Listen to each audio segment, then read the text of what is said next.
Buenos días, mi nombre es Emilio Caseras y formo parte del equipo de Idea Factory. Idea Factory es una empresa que tiene ya unos añitos y a lo que se dedica es a la generación de eventos universitarios que tienen 3 días de duración. ¿Qué es lo que hacemos en esos 3 días de duración?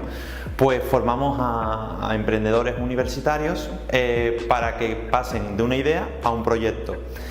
¿En qué consiste estos 3 días? Bueno, están asesorados por mentores, por el propio equipo de Idea Factory y tienen toda la comodidad para centrarse única y exclusivamente en lo que es el evento en sí.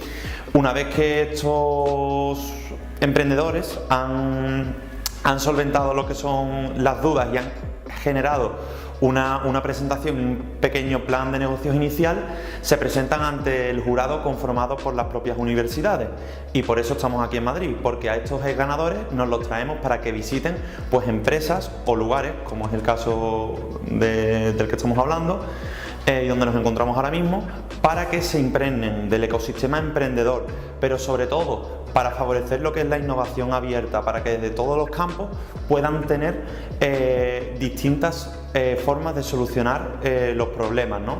Visitamos empresas relacionadas con la comunicación, tocamos emprendedores de distintos niveles, desde fases semilla, fases más avanzadas, incluso ya emprendedores consolidados. Con ello, ¿qué es lo que intentamos? Hacer un poco de networking, pero sobre todo que compartan la experiencia. Y nada,